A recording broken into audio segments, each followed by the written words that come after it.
Hello guys, ഇന്ന് ഞങ്ങൾ വന്നിരിക്കുന്നത് ടൈൻമൗത്ത് പ്രയറി ആൻഡ് കാസിൽ കാണാനാണ്. ഇത് വെറും ഒരു പഴയ കാസിലല്ല, 2000 വർഷത്തിലധികം പഴക്കമുള്ള ചരിത്രം ഈ സ്ഥലത്തിനുണ്ട്. ഇവിടെ അയൺ ഏജ് കാലത്ത് പോലും ആളുകൾ താമസിച്ചിരുന്നതിന്റെ തെളിവുകൾ കണ്ടെത്തിയിട്ടുണ്ട്.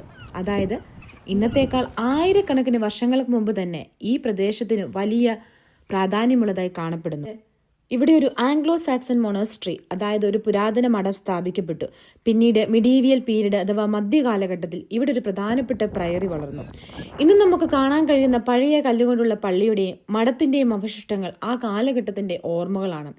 പിന്നീട് ഈ സ്ഥലം ഒരു ഫോർട്ടസ്, അതായത് ഒരു കോട്ടയായും കോസ്റ്റൽ ഡിഫൻസ്, അതായത് കടൽത്തീരത്തെ പ്രതിരോധിക്കുന്ന സൈനിക കേന്ദ്രമായി ഉപയോഗിച്ചിരുന്നു. കാരണം ഇവിടെ നിന്ന് റിവർ ചൈനിന്റെ പ്രവേശന ഭാഗം വളരെ നന്നായി കാണാനും സംരക്ഷിക്കാനും കഴിയുമായിരുന്നു. അപ്പോൾ ചിന്തിച്ചു നോക്കൂ, അയൺ ഏജ് കാലം മുതൽ ആംഗ്ലോ സാക്സൺ കാലം, മിഡീവിയൽ പീരീഡ്, പിന്നീട് സൈനിക പ്രതിരോധ കേന്ദ്രം വരെ എത്രയോ കാലഘട്ടങ്ങളുടെ ചരിത്രമാണ് ഈ ഒരു സ്ഥലത്ത് ഒളിഞ്ഞിരിക്കുന്നത്. അതുകൊണ്ട് തന്നെയാണ് ടൈൻമൗത്ത് പ്രയറി ആൻഡ് കാസിൽ എനിക്ക് ഇത്രയും ഇൻട്രസ്റ്റിംഗ് ആയി തോന്നിയത്. പക്ഷേ ചരിത്രം മാത്രമല്ല ഇവിടുത്തെ പ്രത്യേകത. ഈ പഴയ റൂയിൻസിന്റെ തൊട്ടടുത്ത് തന്നെ നോർത്ത് സീയുടെ മനോഹരമായ കാഴ്ച കാണാം. ഒരു വശത്ത് നൂറ്റാണ്ടുകൾ പഴക്കമുള്ള ചരിത്രവും മറുവശത്ത് വിശാലമായ കടലും. ഹിസ്റ്ററി ഇഷ്ടപ്പെടുന്നവർക്കും ബ്യൂട്ടിഫുൾ വ്യൂസ് ഇഷ്ടപ്പെടുന്നവർക്കും ഫോട്ടോഗ്രാഫി ഇഷ്ടപ്പെടുന്നവർക്കും തീർച്ചയായും വിസിറ്റ് ചെയ്യേണ്ട ഒരു സ്ഥലമാണിത്.